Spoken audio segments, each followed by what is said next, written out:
నిజానికి నేను 15వ వచనంలో నుంచి నేను వాక్యం చెప్పబోవటం లేదు. అందులో ఒక పదాన్ని ఉపయోగించాడు దైవజనుడు. తెలుగు బైబిల్‌లో 57వ అధ్యాయం 15వ వచనంలో నలిగిన వారి ప్రాణమును ఉజ్జీవింప చేయడానికి అన్నాడు. అలాగే 61వ అధ్యాయం యెషయా గ్రంథంలో మళ్ళీ 11వ వచనంలో చూస్తాం. అక్కడ ఈ మాట ఉంది. భూమి మొలకను మొలిపించినట్లుగాను, తోటలో విత్తబడిన వాటిని అది మొలిపించినట్లుగాను, నిశ్చయముగా సమస్త జనముల ఎదుట ప్రభువు యెహోవా నీతిని స్తోత్రమును ఉజ్జీవింపచేయును. ఇక్కడ కూడా నలిగిన వారి ప్రాణమును ఉజ్జీవింపచేయుటకును అన్నాడు. ఇక్కడ కూడా 61:11లో కూడా ఉజ్జీవింపచేయును, ఉజ్జీవము అనే పదం మన తెలుగు బైబిల్లో ఈ 2 చోట్ల కనిపిస్తూ ఉంది. ఉజ్జీవ సభలు, ఉజ్జీవ కూడికలు మీరు ఎప్పుడైనా విన్నారా? ఉజ్జీవ సభలు, ఉజ్జీవ కూడికలు విన్నారా? మీరు ఎప్పుడైనా ఉజ్జీవ కూడికలకి వెళ్ళారా? ఏంటి ఉజ్జీవం అంటే? మీరు వెళ్ళారు కాబట్టి చెప్పండి. ఉజ్జీవం అంటే ఏంటి? మీరు ఉజ్జీవ కూడికలకి వెళ్ళారుగా, ఉజ్జీవ సభలకు వెళ్ళారుగా. ఇప్పుడు చెప్పండి, ఉజ్జీవం అంటే ఏంటి? అది వదిలేయండి, ఇందాక నేను మాట్లాడింది వదిలేయండి. ఈ 3 వేరు, ఆ 3 వేరు. ఇందులోకి వచ్చేసేయండి. ఇప్పుడు అది అయిపోయింది. ఆ చాప్టర్ వేరే, ఈ చాప్టర్ వేరే. ఇప్పుడు చెప్పండి, ఉజ్జీవం అంటే ఏంటి? ఎవరు చెప్తున్నారు? నాకు వినపడేలాగా చెప్తే కంటిన్యూషన్ చేసుకుందాం. బలపరచబడటం అన్నారు. చెప్పండి. ఉజ్జీవం చెప్పరా అంటున్నారు. ఏమన్నారండి? పాత స్థితి. సూపర్, మంచిగా చెప్పారు. పాత స్థితిని వదిలిపెట్టి దేవునిలో ఇంకా ఎదగడం అని చెప్పారు అన్న. మనం ఇప్పుడు చదువుకున్న ఈ పదాలు ఇంగ్లీష్లో రివైవ్ అని ఉంది. దాన్ని ట్రాన్స్లేషన్ ఏం చెప్తుందంటే పునరుజ్జీవం, లేకపోతే చైతన్యం, పునరుద్ధరణ, ఇలాంటి పదాలు ఉపయోగించాడు. రివైవ్ అంటే తిరిగి కోల్పోయింది ఏదైతే ఉందో దాన్ని తిరిగి నిర్మించుకోవటం గురించి మాట్లాడుతుంది. అందుకనే ఉజ్జీవ కూడికలు ఎందుకు పెడతారు అని అంటే, ఒక ఆత్మీయుడు తన భక్తి జీవితంలో ఏదైతే కోల్పోయాడో, ఎక్కడైతే బలహీనపరచబడ్డాడో, ఏ విషయాల్లో పాపంలోన పొరపాట్లలోన పడిపోయాడో ఆ మనిషి మళ్ళీ తిరిగి ప్రభు కోసం పునరుద్ధరణ, సహోదరుడు చెప్పినట్లుగా కూడా పునరుద్ధరణ పొందటం, తిరిగి ఆత్మీయంగా మేలు పొంది మళ్ళీ యథాస్థితిలోకి రాగలగటం. పేషెంట్, ఇప్పటివరకు రోగాల గురించి అందరం అదే మాట్లాడుకుంటూ వచ్చాం. బాగైపోయిన తర్వాత యథాస్థితి, ఆ మధ్యలో కలిగిన రోగం పోయింది లేదు అతని జీవితంలో, కనుక మళ్ళీ పూర్తి ఆరోగ్యవంతుడు అయిపోయాడు. అలాగే ఆధ్యాత్మిక స్థితిలో బలహీనపడి చెడిపోయి పడిపోయిన స్థితిలోకి వెళ్ళిపోయిన మనిషి తిరిగి ఆ పడిన స్థితిలో నుంచి లేవటం అనేదే పునరుద్ధరణ, లేకపోతే ఉజ్జీవం అని అంటాం. మరి ఉజ్జీవానికి గుర్తులేంటి? ఉజ్జీవం అంటే ఏంటి? ఉజ్జీవానికి గుర్తులేంటి? మనం ఆలోచించేద్దాం ఈరోజు. కనుక ఉజ్జీవము అన్న ఈ మాటకి రకరకాలైన ఆలోచనలు.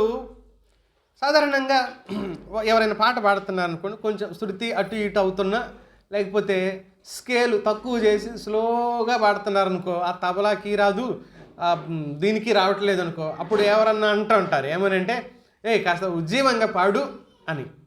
వీళ్ళ దృష్టిలో ఉజ్జీవం అంటే ఏంటి అని అంటే యాక్టివ్గా ఉండటం ఉజ్జీవం. అది తప్పు కాదు, కానీ పూర్తి నిజం కాదు. పాట ఉత్సాహంగా పాడటం ఉజ్జీవం అవ్వదు. ఒక మనిషిలో కలిగే మార్పు ఉజ్జీవం అవుద్ది. ఒక మనిషిలో కలిగే మార్పు, ఒక మనిషిలో వచ్చిన పూర్వ వైభవాన్ని ఉజ్జీవంగా పరిగణించవచ్చు మనం. ఇక్కడ కూడా ఏమంటున్నాడు?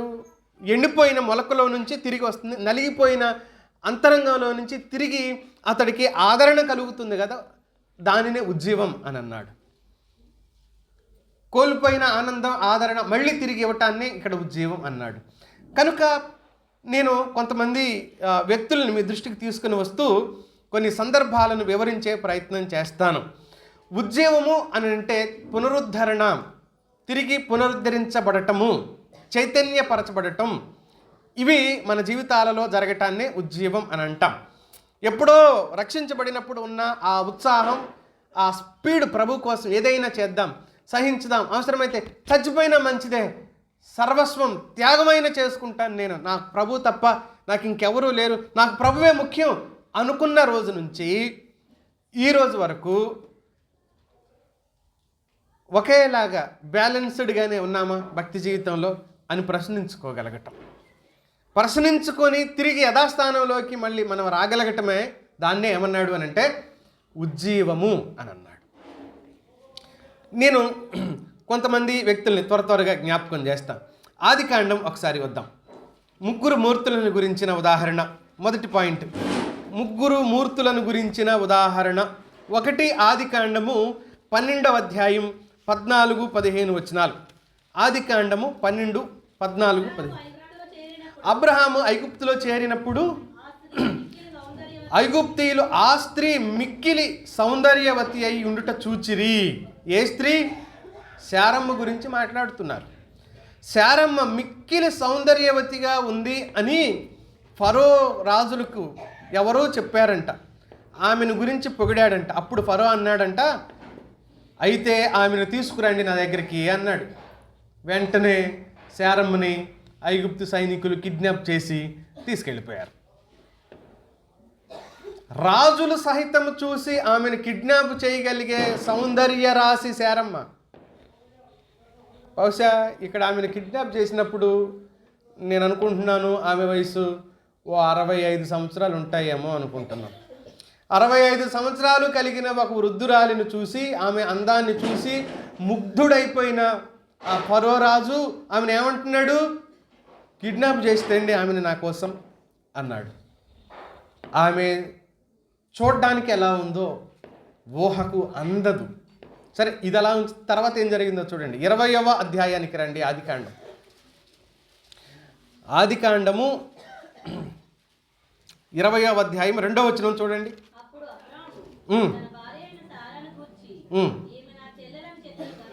ఈమె నా చెల్లెలని చెప్పిన కనుక గెరారు రాజైన అబీమెలెకు ఈమె ఎవరు అని అడిగాడు. అబ్రహాం దగ్గరికి వచ్చి ఈమె ఎవరు అన్నాడు.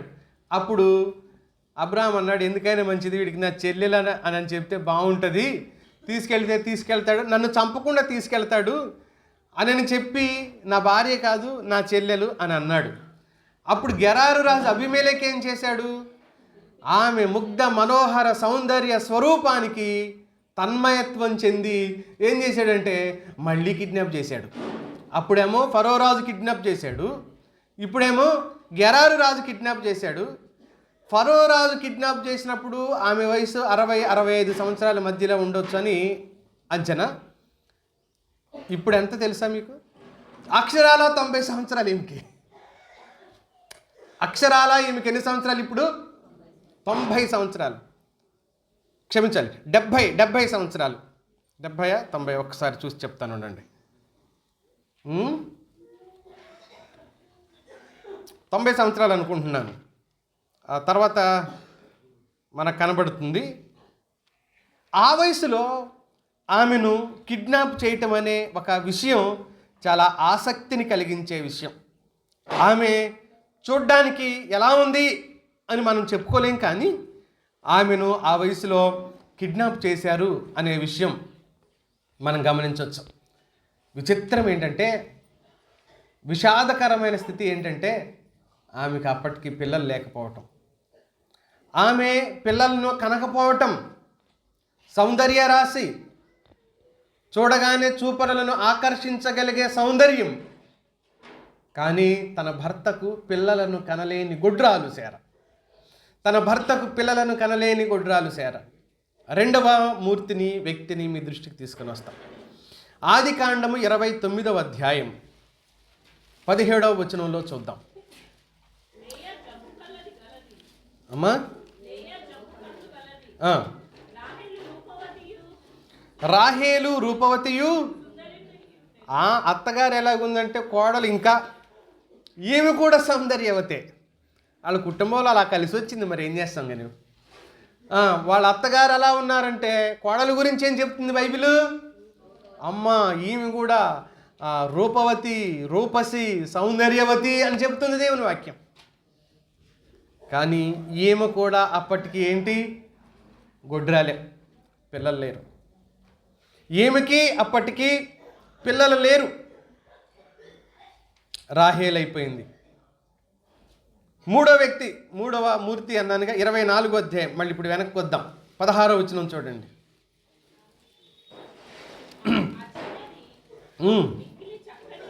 ఓహో, ఇంకొక కోడల గురించి. ఆ చిన్నది ఎలాంటిది? మిక్కిలి అంటే ఆయన చెప్పలేక మిక్కిలి అన్నాడు. ఎంతో అన్నప్పుడు ఎంతరా అంటే చెప్పలేనంత అన్నట్టు. ఈమె ఎలా ఉందంటే మళ్ళీ ఈమె కూడాను మిక్కిలి సౌందర్యవతి. ఈ ముగ్గురు మూర్తులను ఎందుకు జ్ఞాపకం చేశాను అని అంటే, వీరు నేటి సంఘానికి ప్రతీకలు. ఈ ముగ్గురు నేటి సంఘానికి ముంగుర్తులు. మనుషులు చూస్తుండగానైనా, సమాజం దృష్టిలోనైనా సంఘం ఎలా కనబడుతుంది అంటే చాలా అద్భుతంగా కనబడుతుంది. సంఘము చాలా ఉన్నతంగా కనబడుతుంది. కానీ తన వరుడైన క్రీస్తుకు పిల్లలను కనలేనిదిగా మారిపోయింది.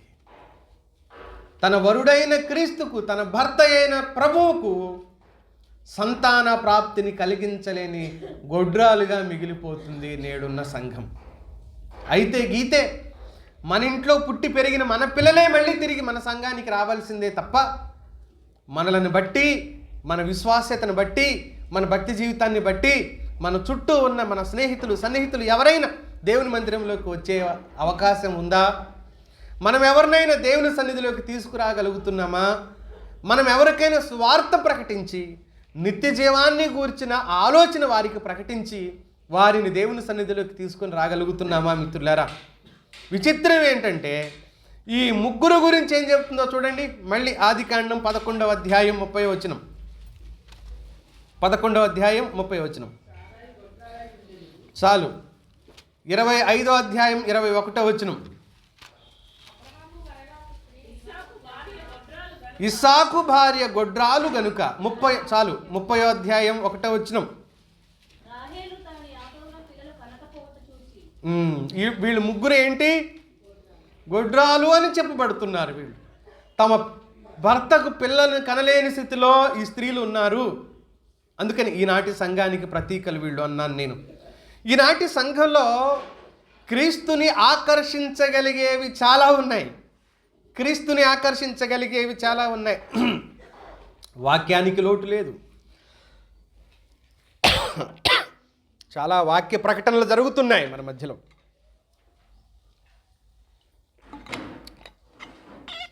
నేను మీ మధ్య 6 నెలలు దాటిపోయింది. 6 నెలలకి కనీసం తక్కువలో తక్కువ నేను ఎన్ని వర్తమానాలు చెప్పాను అనుకుంటున్నారు? 70 ప్రసంగాలకి పైనే మాట్లాడాను మీ మధ్య. 70 ప్రసంగాలకు పైన 80 వరకు మాట్లాడి ఉండొచ్చు.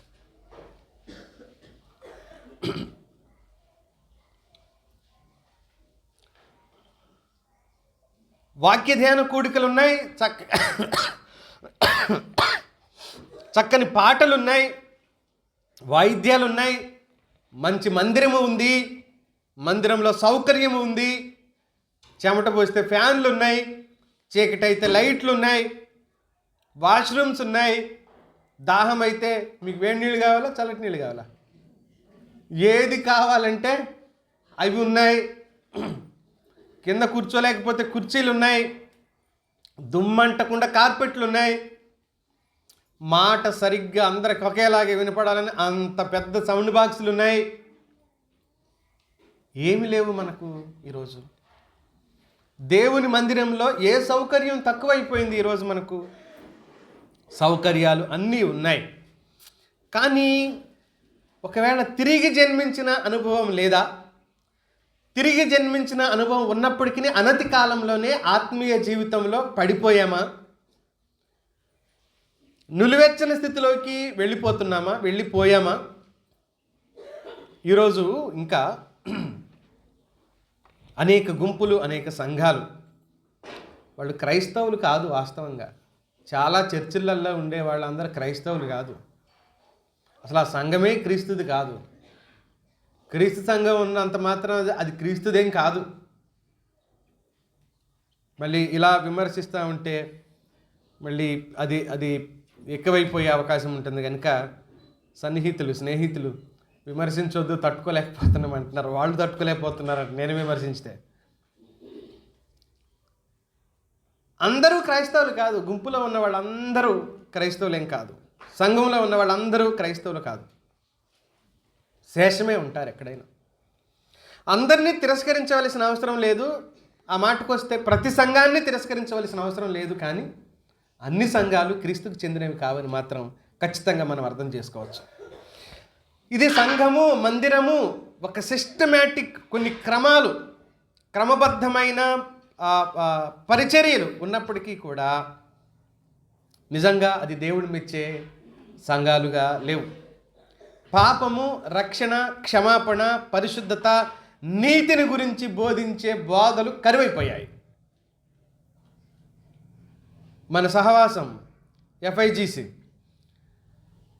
చర్చ్ ప్లాంటేషన్ జరిగి 75 సంవత్సరాలు అయింది అన్న కారణాన మొన్న కాకినాడలో పాస్టర్స్ మీటింగ్ పెట్టారు.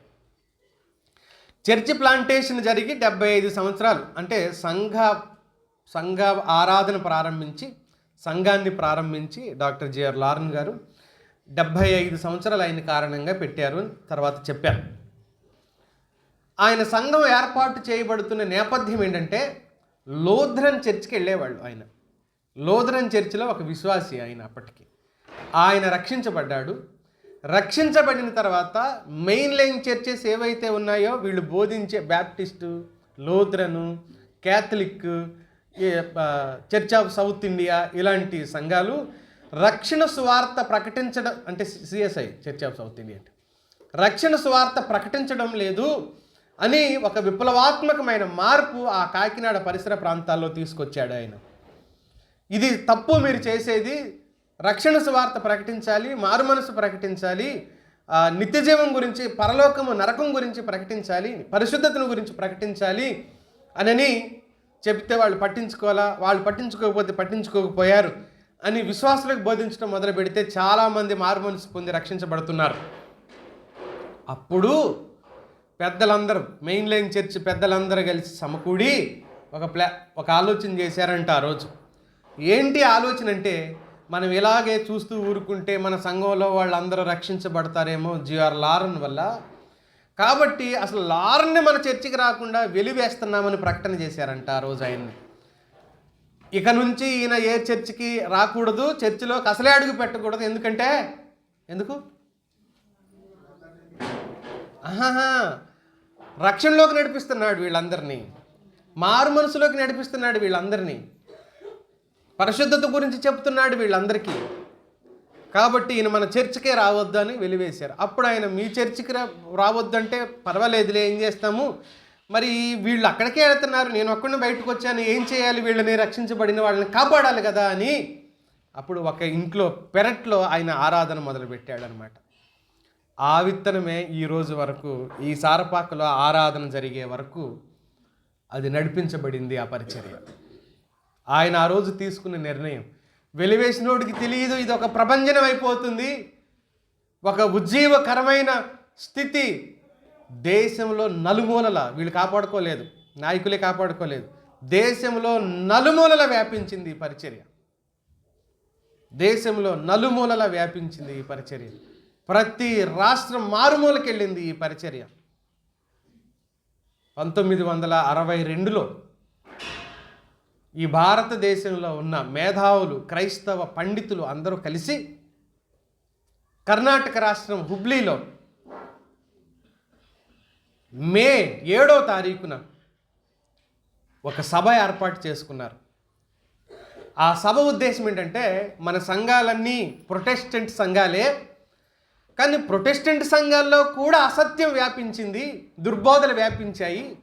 కాబట్టి ప్రొటెస్టెంట్ సంఘాల్లో నుంచి కూడా ట్రూత్ ప్రొటెస్టెంట్ అని మనం ఒకటి తీసుకొని రావాలి, విప్లవాత్మకమైన ఉద్యమం తీసుకొని రావాలి అని ట్రూత్ ప్రొటెస్టెంట్ ఫోరం ఏర్పాటు చేసి భారతదేశానికి అధ్యక్షుడిగా డాక్టర్ జిఆర్ లార్న్ గారిని ఏర్పాటు చేశారు. అప్పుడు భారతదేశానికి ట్రూత్ ప్రొటెస్టెంట్ సంఘాల మీద బహుశా మరి మన వాళ్ళకి తెలుసో లేదో నాకు తెలియదు ఆ సంగతి. ఎవరో బయట వాళ్ళు చెబితే తెలిసింది నాకు ఈ సంగతి. ఇప్పుడు చనిపోయారు కూడా కొందరు ఆ మాట చెప్పిన వాళ్ళల్లో. ఆ నాయకుడు ద్వారా జరిగించబడిన పరిచర్య ఫలాలు మనమందరం. ఆయన శ్రమ, ఆయన కష్టం. సరే, ఆయన అలా ఉంచుదాం. చూడ్డానికి చాలా సౌందర్యవతులుగానే ఉన్నారు వీళ్ళు. ముగ్ధ మనోహర రూపాలు, చూస్తే చూపు తిప్పుకోలేం. మందిరంలోకి రాగానే అట్మాస్ఫియర్, ఆహా, ఈ డెకరేషన్ ఏంటి, ఈ సౌండ్ ఏంటి, ఇంత నీట్గా ఉండటం ఏంటి, ఇంత బాగుంది అంత మందిరం. సంఘం కూడా క్రమంగా ఆడవాళ్ళందరూ ముసుగులు, మగవాళ్ళందరూ చాలా చక్కగా డిగ్నిఫైడ్గా కూర్చోవటం, నీట్గా, అంత బాగుంది. అయితే తన భర్త కోసం పిల్లలను కనగలిగే స్థితిలో సంఘం ఉందంటే ఏం చెప్తాం? వీళ్ళు అలాగే ఉన్నారు, ఈ ముగ్గురు అలాగే ఉన్నారు అనే మాట. తర్వాత వాళ్ళ జీవితాల్లో జరిగిన సంగతి మనందరికీ తెలుసు. ముగ్గురు పిల్లల్ని కండం అన్న సంగతి తెలుసు. ఎలా కన్నారో కూడా చాలా వివరాలు మన లేఖనంలో చూడొచ్చు. వాళ్ళు ఎలా దేవుణ్ణి అడిగారో కూడా మనకు తెలుసు. చూడ్డానికి మాత్రమే సౌందర్యం ఉంటే, తెలంగాణలో ఒక సామెత ఉంది, ఏమవుద్ది అందం, రోజు కడుక్కొని తాగుతామా అందాన్ని అని కడుక్కొని తాగుతామా? ఏం చేస్తాం? ఏం ఉపయోగం?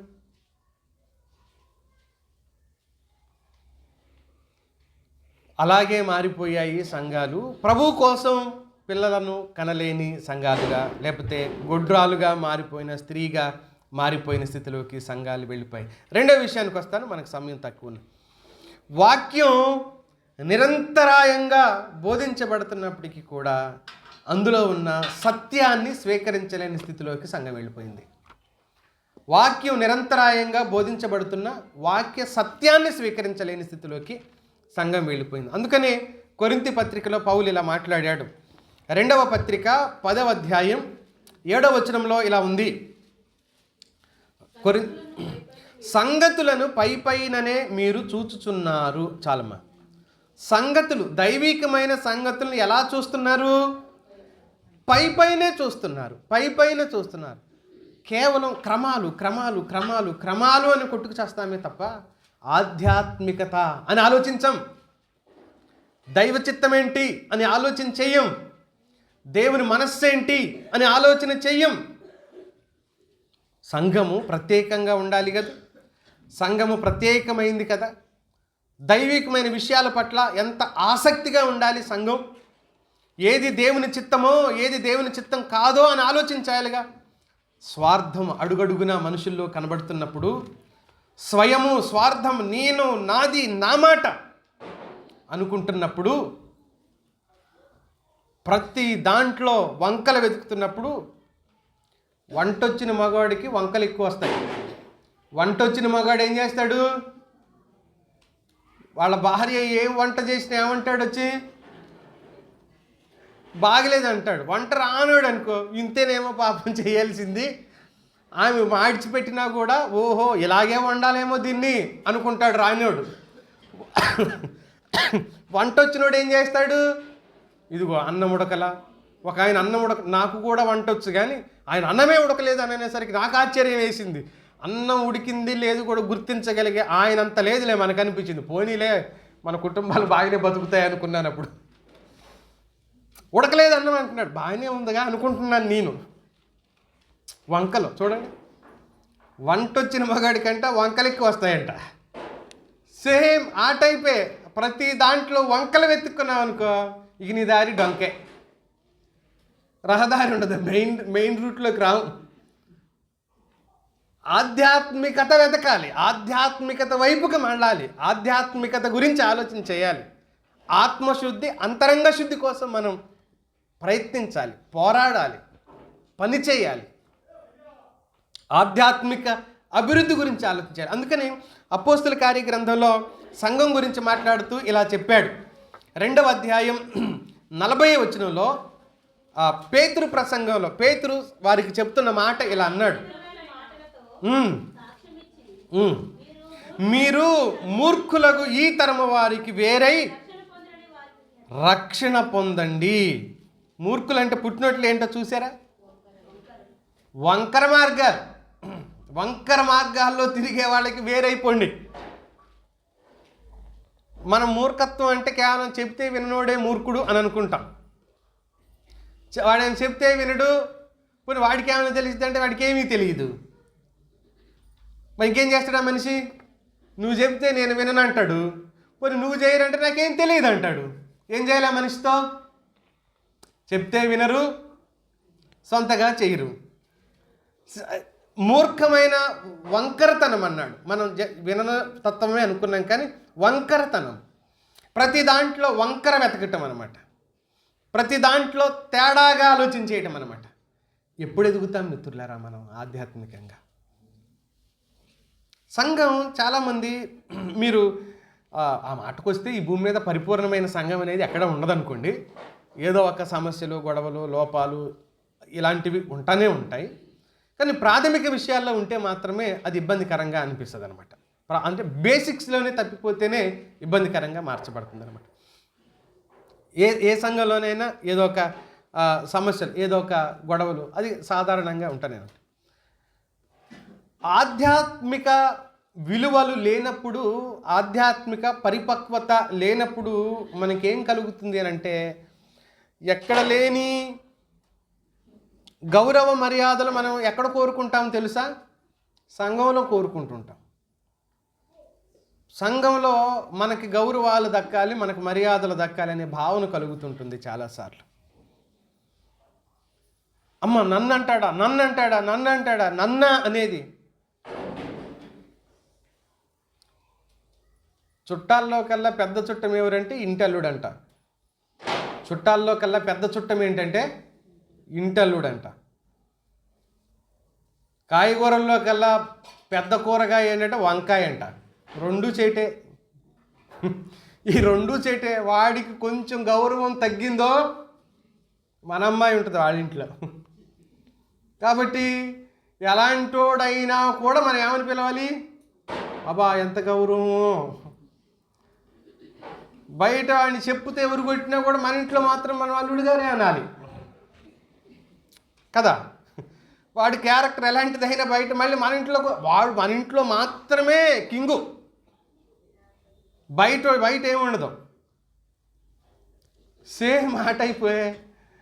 చాలామంది మందిరాన్ని అత్తగారి ఇల్లాగి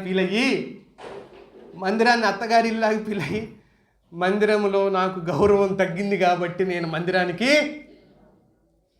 మీరు విన్నారా ఎప్పుడన్నా? అది ఆధ్యాత్మిక పరిపక్వత లేని ఆలోచనలు ఇవన్నీ. ఆధ్యాత్మిక పరిపక్వత లేని ఆలోచన విధానాలు మిత్రులారా. దేవుని సంఘంలో ఆధ్యాత్మికంగా ఎక్కడ ఎదగాలి, ఏ విషయాల్లో ఎదగాలి, ఏ విషయాల్లో పౌలు చెప్పాడుగా. 4వ అధ్యాయం 14వ వచనం ఎఫెసీలకు రాసిన పత్రిక, ఎఫెసీ రాసిన పత్రిక 4వ అధ్యాయం.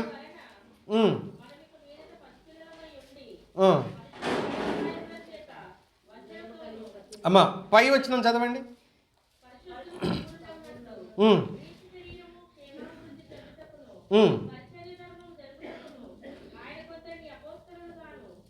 పదిహేనులో ఉందమ్మా. ప్రేమ కలిగి సత్యము చెప్పుచు క్రీస్తు వలె ఉండుటకు. ఇదే ఉజ్జీవంలో మొదటి మెట్టు. ప్రేమ, సత్యం ఈ రెండు కలిసి ఉంటాయి. ప్రేమ, సత్యం కలిసి ఉంటాయి స్నేహితులారా. ఆత్మీయులుగా మన జీవితాల్లో ప్రేమ ఉన్నవాడు ప్రేమ మనసులో ఏముంచుకోదా?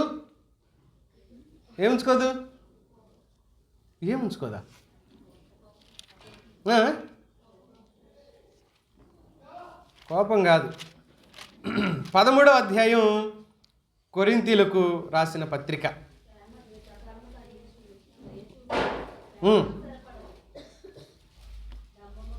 2వ వచనం నుంచి చూడండి.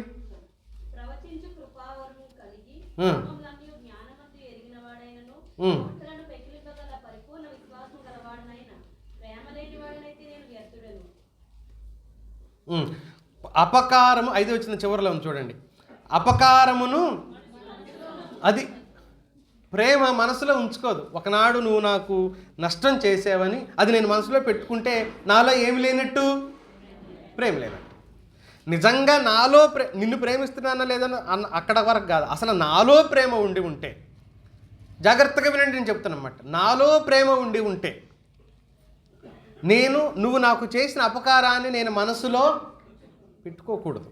అబ్బా వాడా, అబ్బా ఆమెనా, బాబోయ్ ఏమైందండి ఆమె పేరు ఎత్తగానే మీరు డంగుమన్నారు, ఏమైంది అని అంటే, అమ్మో నీకు తెలీదు 15 సంవత్సరాల క్రితం. ఎప్పుడంట? అంటే నువ్వు అప్పుడు అపకారాన్ని ఇప్పటి వరకు ఏం చేసావు? ఆ మనసులో పెట్టుకున్నావు. నిజంగా ప్రేమ ఉంటే ఏం చేయం మనం? మనసులో పెట్టుకోకూడదు. మనసులో పెట్టుకోకూడదు. రోమపత్రిక 5వ అధ్యాయం 5వ వచనంలో చెప్పాడు దైవజనుడు. ఎందుకనగా చదవమ్మా,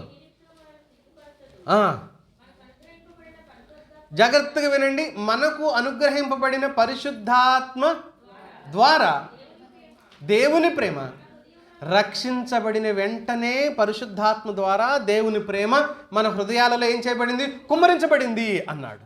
పరిశుద్ధాత్మ ద్వారా దేవుని ప్రేమ మన హృదయాలలో కుమ్మరించబడింది. కుమ్మరించబడిన దేవుని ప్రేమ మన హృదయంలోనే ఉంటే మనం అపకారాన్ని మనసులో, ఎన్ని అపకారాలు సహజంగా మనం గుర్తించం, కానీ మనం కూడా మనకు తెలియకుండానే నోరు జారటం వలన, క్రియ చేయటం వలన అది ఎవరికి అపకారం జరుగుతుందో మనం కొన్ని గుర్తించకపోవచ్చు. మనకు తెలియకుండానే మన ద్వారా కూడా ఏం జరిగే అవకాశం ఉంది? ఎదుటి వాళ్ళకి నష్టము, అపకారము జరిగే అవకాశం ఉంది. అది మనకు తెలియకపోవచ్చు పూర్తిగా. మన వెర్షన్లో అది అపకారంగా మనం భావించకపోవచ్చు, కానీ ఎదుటి వాళ్ళకి అది అపకారం జరగచ్చు. అలాంటప్పుడు మరి మన వల్ల కూడా జరుగుతాయి అనుకున్నప్పుడు మనం ఎందుకు మనసులో ఉంచుకోవాలి? దేవుని ప్రేమ, రక్షించబడిన వ్యక్తి హృదయంలో దేవుని ఆత్మ ద్వారా దేవుని ప్రేమ నింపబడుతుంది అంటుంది వాక్యం. దేవుని ప్రేమ ఎవరి హృదయంలో నింపబడుతుందో వారు అపకారాన్ని మనసులో ఉంచుకోరు. అపకారాన్ని ఉంచుకోకూడదు. ఎప్పుడో ఏదో జరిగిపోయిన విషయాలను ఇప్పుడు పెట్టుకొని ఆమెంటే నాకు కోపం, ఏమంటే నాకు కోపం, ఆమెకి ఈమెకి మాటలు లేవు, ఆయనకి ఈయనకి మాటలు లేవు. సహజంగా వాళ్ళకి వీళ్ళకి, నాకు నీకు మాటలు లేవు, ఈ పదాలు మన దగ్గర రాకూడదు. నేను చాలాసార్లు చెప్తాను, మనకంటూ ఒకటి శత్రువు ఉండకూడదు అని. ఎన్నిసార్లు చెప్పుంటాను మీ మధ్యలోకి వచ్చి నీ కొద్ది కాలంలోనే. శత్రువులు ఉండకూడదు, ఆ భావనే మనకు ఉండకూడదు. వీడు నాకు విరోధి, శత్రువు అనే భావన మనకు ఉండకూడదు. ఉంటే నువ్వు అపకారాన్ని మనసులో ఉంచుకున్నట్లెక్క.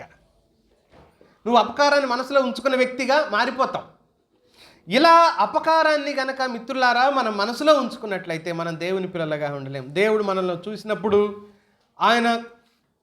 మనల్ని చూసినప్పుడు మనం అవిధేయులుగానే కనబడతాం ఆయనకి. ఆయన అవిధేయులుగానే ఉంటాం. వాక్య ప్రమాణానికి మనం సరిగ్గా ఉండం. దైవికమైన భక్తి జీవితంలో సరైన విధానంలో నడిచే వారిగా మనం ఉండలేం. ఇన్ని అవకాశాలు దేవుడు మనకు కల్పించాడు. దేవునిలో మనం సరిగ్గా ఉండే అవకాశాన్ని, దేవునిలో మనం స్థిరంగా నిలబడే అవకాశాన్ని దేవుడు మనకు కల్పించాడు. అవకాశాన్ని వాడుకొని వాడిని ఏం చేస్తాం చెప్పండి? అవకాశాన్ని వాడుకోలేని వ్యక్తులను ఏం చేస్తాం చెప్పండి?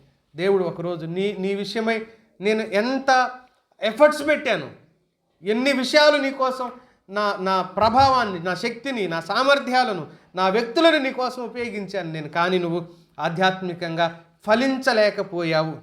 మనము ప్రేమతో నింపబడి ప్రేమిస్తే కదా. ఇప్పుడు చాలామంది మేము సాయంకాలం గూగుల్ మీట్ నడిపిస్తాం. ఆ తమ్ముడు వాళ్ళు మన మధ్యలోనే ఉన్నారు. వాళ్ళు ఈరోజు గూగుల్ మీట్ నడిపించే తమ్ముడు మంచిర్యాల నుంచి పాస్టమ్ గారికి బాగోకపోతే చూద్దామని వచ్చారనమాట. వాళ్ళకి దాదాపు 350 కిలోమీటర్లు ఉంటే మీకు దూరం కాబట్టి మీరు రాలేకపోయారు, వాళ్ళు దగ్గర కాబట్టి వాళ్ళు రాగలిగారు.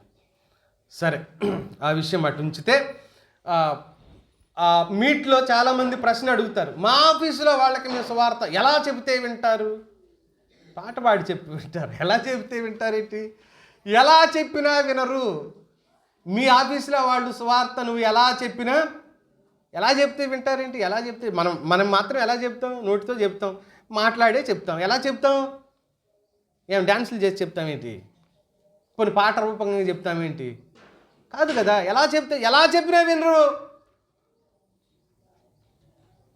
ఎలా చెప్తే వింటారు కాదు, ఎప్పుడు చెప్తే వింటారు అని అంటే, నువ్వు ఆచరించి, నువ్వు పాటించి, నీ మీద వారికి నమ్మకత్వం కల్పించి అప్పుడు చెబితే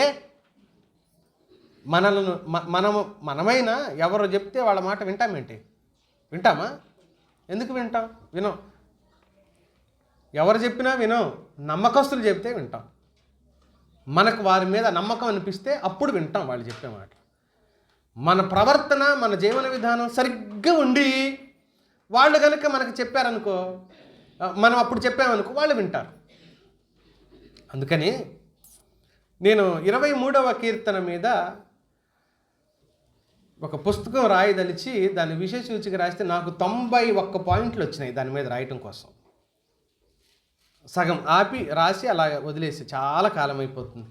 నాకు 91 పాయింట్లు. నేను దానికోసం వీళ్ళు రాసిన విషయాలు చదువుతున్నప్పుడు ఒక తమిళ రచయిత దాని గురించి ఇలా రాశాడు, ఇలా చెప్పాడు. గొర్రెల కాపరి కేవలం అతడి కాపరి మాత్రమే. దానికి కావలసిన పోషణ చేసేవాడు కాపరి. దానికి రోగాలు రాకుండా చూసుకుంటాడు, ఆకలి కాకుండా చూసుకుంటాడు, ఇబ్బందులు రాకుండా చూసుకుంటాడు. దానిని ఆ కాపరి సంరక్షకుడిగా సంరక్షణ కలగజేస్తాడు. అయితే ఆ గొర్రె బాధ్యత ఏంటి? అతడి సంరక్షణలో ఉండి బాగా పెరిగి బలిసి ఆరోగ్యంగా మారి దట్టమైన ఉన్నినివ్వాలి 1, పిల్లల్ని పెట్టాలి 2. ఉన్నినివ్వాలి, పిల్లల్ని పెట్టాలి. నేను తింటాను ఉంటాను అన్నాడు అనుకో ఆ గొర్రె. కొన్ని రోజులు చూసి ఇది ఉన్ని రావటం లేదు, పిల్లలో పెట్టట్లేదు అని కట్టుకోడికి కోతకు అమ్మేస్తాడు అని రాశాడు అందులో. ఆ గొర్రెని ఏం చేస్తాడు? కోతకు అమ్మేస్తాడు. అంతేగాని గొర్రెల కాపరి గొర్రెల్ని పెట్టడు, గొర్రెల కాపరి గొర్రెల్ని ఈనడు. ఎవరు పెడతారు? గొర్రెల్ని పెడతాయి. ఈ విధానం సంఘం మర్చిపోయి చాలా కాలమైంది అని అన్నాడు. ఓ అబ్బా నిజమేగా అనుకున్నాను నేను. అది సరే, గొర్రెలు మర్చిపోయాయి. ఏం మర్చిపోయాయి? పిల్లల్ని పెట్టడం మర్చిపోయాయి అంట. ఇప్పుడు అదే సమస్య సంఘము. అందుకే ఉజ్జీవం అనే పదాన్ని ఎందుకు వాడాము అని అంటే, ఉజ్జీవములోనే ఉన్నారు అని అంటే ఫలాలు చూస్తాం మనం. ఉజ్జీవములోనే ఉన్నారు అని అంటే విశ్వాసులు ఫలాలను చూస్తాం. వారి భక్తి జీవిత ఫలం ఉంటుంది. భక్తి జీవితానికి ప్రతిస్పందనగా జరిగిన అనేక మంది వారి ద్వారా దేవుని సన్నిధిలోకి రాగలిగే అవకాశం కలుగుతుంది. అనేక మంది వారి ద్వారా దేవుని సన్నిధికి చేరగలిగే అవకాశం కలుగుతుంది. మీరు పనిచేసే స్థలాల్లో, మీరుంటున్న ఇంట్లో, ఆ చుట్టుపక్కల వాళ్ళల్లో మీ మీద కలిగిన నమ్మకం ఏంటి? ఒక మాట చెప్తాను వినండి. నేను ఈ మాట 1000 ఇంకా రాబోయే రోజుల్లో ఎన్ని 100 సార్లు చెప్తానో నాకే తెలియదు. మనం ఎవరం మంచి వాళ్ళం కాదు. ఫస్ట్ మనం ఎవరం? అనుమానం ఏమన్నా ఉందా? నేనంటే ఏంటని ఎవరన్నా అంటే, బాబు మీరు మంచోళ్ళు అవ్వచ్చు కానీ నేనైతే మంచోడిని కాను, నా ప్రభు నన్ను రక్షించాడు. నేనైతే మంచోడిని, నా పుట్టుక పాపం, నా ప్రభు నన్ను రక్షించాడు. ఇప్పుడు నేను దేవుని బిడ్డను. ఈ తేడా లోకానికి అర్థమవుతుందా? ఈ తేడా మన ఇంటోళ్ళు చెప్పని, నాకు ఒక అక్క ఒక తమ్ముడు, వాళ్ళిద్దరు చెబితేనే నాది నిజమైన భక్తి. వింటున్నారా? నాకు ఒక అక్క, బహుశా రేపు వస్తుంది అనుకుంటాను మన మధ్యలోకి, మీరు చూడలేరు కానీ, నాకు ఒక అక్క ఒక తమ్ముడు, వాళ్ళిద్దరు కనుక నా భక్తి ఏం పాస్టర్ ఎవరా నువ్వు అన్నారనుకో, వేస్ట్. ఇక నా భక్తి వేస్ట్. మన ఇంటి వాళ్ళు, నా తండ్రి తరపు వాళ్ళు, నా తల్లి తరపు వాళ్ళు, లేదా నా వైపు వాళ్ళు, నా భార్య తరపు వాళ్ళు అయినా, వీడేం పాస్టర్ అండి, వీడ పెద్ద పాస్టర్ అంట, పెద్ద విశ్వాసి అంట అని అన్నారనుకో, ఇక మడత పెట్టి జిప్పేసుకోవటం మంచిది. ఎక్స్ట్రా బాధలకి వేస్ట్. వాళ్ళ దగ్గరే లేని సాక్ష్యం మీ దగ్గర ఇంకా బయట ఎక్కడ దొరుకుతుంది? మొదట సొంత వారి దగ్గర మనం సాక్ష్యం సంపాదించుకోగలిగితే, మనల్ని బట్టి మన వారు ప్రభు సన్నిధిలోకి వినరు అంత ఈజీగా. మా వాళ్ళు వినట్లేదు, మీ వాళ్ళు మంచోళ్ళే విన్నారంటే, ఎవరూ వినరు అంటున్నాను. నేనేమంటున్నాను? ఎవరూ వినరు. మీ ఆఫీస్లో వాళ్ళు ఎలాగ వినరో మన ఇంట్లో వాళ్ళు కూడా వినరు. కానీ మనం వాళ్ళ మధ్యలో ఓర్చుకున్నది, సహించింది, చూస్తారుగా, ఒకనాడు కాకపోయినా ఒకనాటికైనా మన గురించి వాళ్ళే సాక్ష్యం ఇస్తారు. మన గురించి వాళ్ళే. అప్పుడే కదా ఫలభరితమైన భక్తి జీవితంలో మనం ఉన్నామనడానికి రుజువు, ఫలభరితమైన భక్తి జీవితంలో మనం ఉన్నామనడానికి గుర్తు. నేను కొన్ని మాటలు మీ దృష్టికి తీసుకొస్తాను. పరమగీతంలో సంఘాన్ని ఆయన పోల్చిన విధానం ఎంత అద్భుతంగా ఉంటుందో చూడండి. 1వ అధ్యాయం 8వ వచనం, నారీమణి సుందరి, అది నీకు తెలియకపోయినా మందల అడుగుజాడలను బట్టి నీవు పొమ్ము, మందకాపుర గుడారముల యొద్ద నీ మేక పిల్లలను నీవు మేపు అంటున్నాడు. సుందరి అంటున్నాడు. ఆమెను ఎలా చూస్తున్నాడు ఆయన? సుందరి, అందమైనది. 2వ అధ్యాయం 11వ వచనంలో, నా ప్రియులారా సుందరివతి, అబ్బా నువ్వు ఎంత అందంగా ఉన్నావు అని సంఘ పోలిక దేవుడు చూసి. 4వ అధ్యాయం 1వ వచనంలో, నా ప్రియురాలా నీవు సుందరివి, నీవు సుందరివి అంటున్నాడు. ఇక్కడ 4వ అధ్యాయంలో ఆమె కనుబొమ్మలు, చెక్కిళ్ళు, చెంపల పైన ఉండేవి, తర్వాత చెవులు, ముక్కు, కళ్ళు, పళ్ళు, నాలుక, చిగుళ్ళు, ఓ యమ్మా, పెదాలు, జుట్టు, మెడ మెడ మెడ అంటారు, దీన్ని ఏమంటారు? గొంతు, మెడేనా? ఈ మెడ సర్వం వర్ణిస్తున్నాడు. ఇలా ఉన్నావు నువ్వు, ఇలా ఉన్నావు నువ్వు. వెంట్రుకలతో సహా సర్వాన్ని వర్ణిస్తూ వచ్చాడు. ఏంటి అనంటే ఆమెలో ఎలాంటి లోపం లేదు అనేది ఆయన భావన. ఆమెలో ఎలాంటి చిన్న కొద్దిపాటి లోపం కూడా లేవు. 7వ అధ్యాయం 1వ వచనంలో ఓ మంచి మాట చెప్పాడు. నీ పాదములతో నీవెంత అందంగా నడుస్తున్నావు, నీ ప్రవర్తన. పాదములతో నడవటం అంటే ప్రవర్తన అని చెప్పాడు. అదే 7వ అధ్యాయం 8వ వచనంలో తాళవృక్షం అంత ఎత్తుగా, అంటే తాళవృక్షం అంటే ఖర్జూరపు, అంజూరపు, తాటి, కొబ్బరి తాలూకు అనమాట, ఒకే జాతి అవన్నీ. ఆ తాలూకు, ఆ చెట్లు ఎలా ఉంటాయి? స్ట్రైట్గా ఉంటాయి కదా. అంటే నీ భక్తి జీవితంలో కూడా వంకరతనం లేదు నీ దగ్గర అని చెప్పడానికి వాడాడు. నువ్వు స్ట్రైట్గా ఉన్నావు, కరెక్ట్గా నడుస్తున్నావు. ఇలాంటి పదాలు చాలా ఇందులో వాడుతూ వచ్చాడు మిత్రులారా. కాబట్టి నిజమైన ఉద్యమం ఏంటి అని అంటే ఆత్మల పట్ల భారము, బాధ్యత, ప్రభువు పట్ల ప్రత్యేకమైన శ్రద్ధ కలిగిన వాళ్ళు, పరిశుద్ధత గురించి అంగలార్పు కలిగిన వ్యక్తులే నిజమైన ఉద్యమం. శారా, రిబ్కా, రాహేలు ఇలాగా వాళ్ళు కూడా పిల్లలు లేకుండానే కాలాన్ని గడిపారు. ఈరోజు ఎన్ని బోధలు విన్నా స్పందన లేని వ్యక్తులుగా మనం మారిపోవటం ప్రభు ఎంత దుఃఖపడతాడో ఆలోచించండి మిత్రులారా. స్పందన లేకపోవటం, స్పందించలేని వారిగా ఉండకపోవటం ఎన్ని ప్రసంగాలో వింటున్నాం. అయితే మనం వేషధారులుగా ఉండిపోతున్నామా? చివరి మాట, నేను 3వ మాట చెప్తా, మనకు సమయం అయింది. నాకు ఒక్క 2-3 నిమిషాలు సమయం ఇవ్వండి ఒక్కరోజుకి. 3వ మాటకు వస్తున్నాం. రక్షణ పొందటానికి నేనేం చేయాలి అని అడిగేవారు ఎందుకు లేరు ఈరోజు సంఘంలో? లేక మన చుట్టూ మనం ఉన్న స్థలంలో రక్షణ పొందటానికి నేనేం చేయాలి అని అడిగేవాళ్ళు ఎందుకు లేరో చెప్పనా? పౌలు, అతని సహచరులు, అనుచరులు ఆ రాత్రి జైల్లో వేసి వాళ్ళని కొట్టినప్పుడు జైలు అధికారి ఏమంటున్నాడు? 16వ అధ్యాయం 30వ వచనం అపోస్తుల కార్యగ్రంథంలో, అయ్యలారా రక్షణ పొందుటకు నేనేం చేయాలి చెప్పండి సార్, మీరు చెబితే మేము చేస్తాం, రక్షణ పొందాలని అనిపిస్తుంది నాకు. ఎందుకు? కొట్టిన వాళ్ళని, ఒరే దేవుడు నిన్ను చూసుకుంటాడు రా అన్నాడా పౌలు? నిన్ను చూసుకుంటాడు, నీ అంత తోళ్ళు ఒలిచేస్తాడు చూడు. ఏమనుకుంటున్నావు? నన్ను 10 దెబ్బలు కొట్టావు కాదు, నీ లైఫే చూడరా అతి కొద్ది రోజుల్లో అని అన్నాడు అనుకో, ఇంకేం భక్తి? ఇంకో 2 వచ్చి వేస్తాడు, ఆ చేతిలో కట్టెట్టాగుంది కాబట్టి. ఇంకో 2 వేస్తాడు వచ్చి పైగా. కానీ ఓర్చుకున్నారు, సహించారు, ప్రార్థించారు, క్షమించారు, ప్రేమించారు, సువార్త ప్రకటించారు, పాటలు పాడి దేవుని నామాన్ని మహింపరిచారు. వీళ్ళ వింత ప్రవర్తన వాళ్ళల్లో మార్పు సువార్త చెబితే కాదు, వీళ్ళ వింత ప్రవర్తన, ప్రభువు మీద వీళ్ళకున్న ప్రేమ ప్రవర్తన వారిలో మార్పు కలగడానికి కారణమైంది. వారు మార్పు చెందారు, వారు మారారు.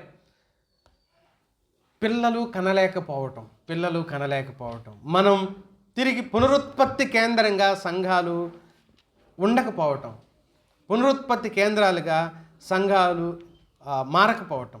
ఆదికాండంలో రాహేలు ప్రస్తావన చెప్పాడు.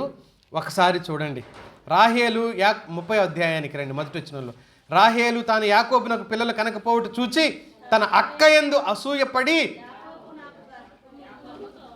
యాకోబుతో, నాకు గర్భఫలము నిమ్ము, లేకపోతే ఏమవుతాను, చచ్చిపోతాను. ఆమె మనిషితో అంది. నువ్వెప్పుడైనా దేవునితో, ప్రభువా నాకు ఒక ఆత్మ నీవు లేకపోతే నేను చచ్చిపోతాను అని నేలకేసి తల ఎప్పుడైనా కొట్టుకున్నావా? ఉన్న తలనొప్పికి పోవాలని ప్రార్థన చేస్తే మళ్ళీ తల తెచ్చి నేలకేసి కొడతామా? ఎప్పుడైనా ఆ తీవ్రత, ఆ వేదన మనలో ఎప్పుడైనా కలిగిందా? ఆమె అంటుంది, పిల్లలు లేకపోతే చచ్చిపోతాను, నువ్వు నాకు పిల్లలు నీకపోతే నేను చచ్చిపోతాను అంటుంది. నాకు ఒక ఆత్మ నీవు ప్రభు అని చెప్పగలిగామా? నాకు ఖచ్చితంగా నువ్వు ఆత్మను ఇవ్వవలసిందే.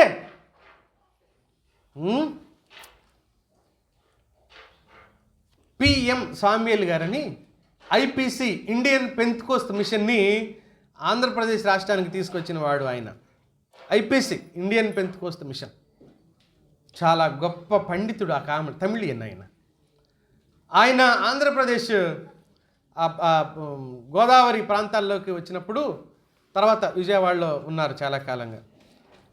ఆయన గురించి ఇలా చెప్తారు, ఒక షర్టు ఒక పంచెతో వచ్చాడు మన రాష్ట్రం వైపుకి స్వార్థ ప్రకటించడానికి. ఆయన స్నానం చేయాలి, చాలా రోజులు అవుతుంది స్నానం చేయాలి, స్వార్థ తిరిగి వచ్చాడు, తిండి లేదు తిప్పలు లేదు, స్నానం చేయాలంటే గోదావరి నదిలోకి వెళ్ళి పంచె షర్టు విప్పి ఛాతి వరకు నీళ్లలో ఉండి వాటిని ఉతికి చేతుల మీద ఆరబెట్టుకొని ఒడ్డుకొచ్చి కట్టుకున్నారండి వాళ్ళు.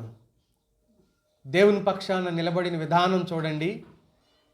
నాకేం కర్మ, ఒక పంచ ఒక షర్టు లేనివాడు నీకోసం నేనెందుకు సేవ చేస్తాను లేదా భక్తుడు ఆ రోజు. ప్రభువా నీకోసం నేను ఎందుకు పని చేయాలి అనలేదు. ఆయన పరిచర్యలో కొన్ని వేల మంది, ఒకవేళ మనకు సిద్ధాంతం వ్యతిరేకం కావచ్చు కానీ మనం ఎప్పుడైనా వ్యక్తులను విభేదించాం, సిద్ధాంతాన్నే విభేదిస్తాం. సిద్ధాంతపరమైన విషయాలను వ్యతిరేకించే దగ్గర చాలా తీవ్రంగా వ్యతిరేకిస్తాం, అందులో నో కాంప్రమైజ్. కానీ వ్యక్తుల్ని మాత్రం మనం విభేదించం. విధానం వేరుంటుంది, వ్యక్తులు వేరుగా ఉంటారు, అది మనం గుర్తుపెట్టుకోవాలి. ఆ గొప్ప దైవజనుడు కొన్ని వేల లక్షలు ఆత్మల రక్షణ కార్యం జరగటానికి ఐపీసీ పేరు ఈ రెండు రాష్ట్రాల్లో బాగా విరివిగా కొన్ని వేల సంఘాలు ఉన్నాయి మన తెలుగు రాష్ట్రాల్లో. చాలా గొప్ప పరిచర్య అది కూడా. దాంట్లో నుంచే వచ్చింది హోసన్నా మినిస్ట్రీస్, వీళ్ళందరూ కూడా దాంట్లో నుంచే వచ్చారు వీళ్ళంతా.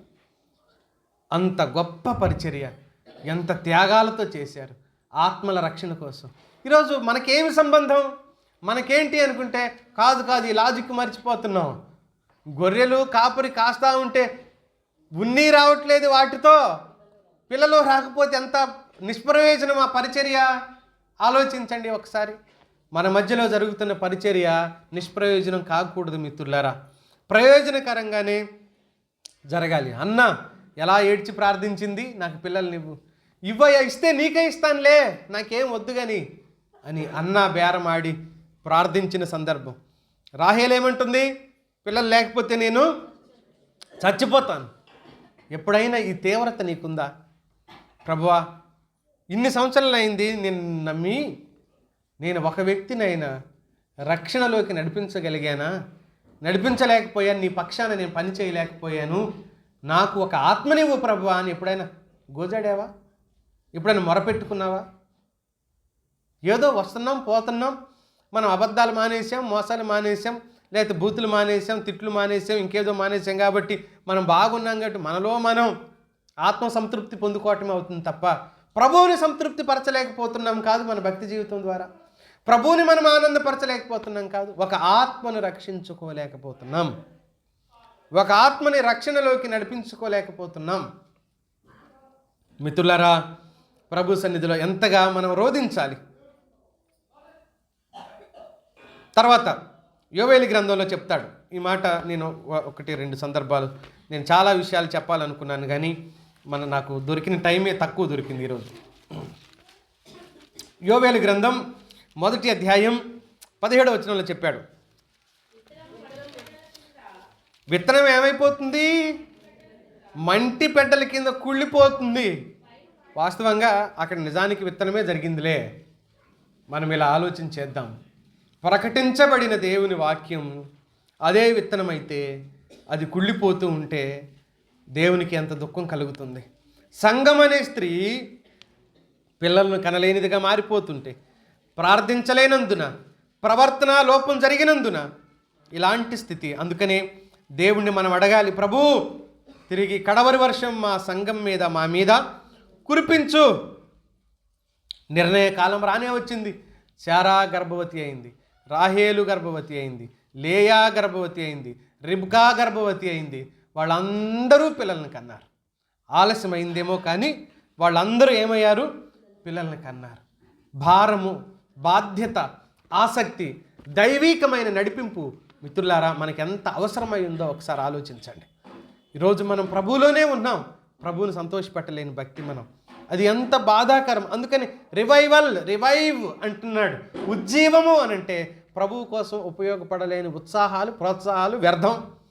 ప్రభువు కోసం నమ్మకంగా నిలబడటం, ఆయనకి మహిమ చెల్లించగలగటం, పాపాన్ని విడిచి పరిశుద్ధత వైపు అడుగులు వేయటం, ఆత్మల రక్షణ కార్యంలో మనవంతుగా చేయి చాపటం, ప్రభు కోసం మనం నిలబెట్టడం. అందుకనే విలాపవాక్య గ్రంథం నేను జ్ఞాపకం చేశాను మీకు. ఎక్కడ 5వ అధ్యాయం 21వ వచనం, మా పూర్వస్థితి మాకు మరలా దయచేయి అని ఇర్మియా భక్తుడు ఏడ్చినట్లుగా ఈరోజు మనం ఏడవద్దా? ఎక్కడెక్కడ పడిపోయామో మనకు తెలుసు కదా, ఎక్కడెక్కడ మనం మన భక్తి జీవితంలో బలహీనపరచబడ్డామో కూడా మనకు తెలుసు కదా. ఆయా విషయాల్లో దేవుని సన్నిధిలో మనం సరి అవుదామా? తలలు ఉంచుదాం. ఈ మాటలను బట్టి మనం అందరం ప్రార్థన చేసుకుందాం. స్నేహితులారా, దేవుని సన్నిధానానికి మనల్ని మనం అప్పగించుకుందాం. ఆయన ప్రేమను మన హృదయంలో నింపుకున్న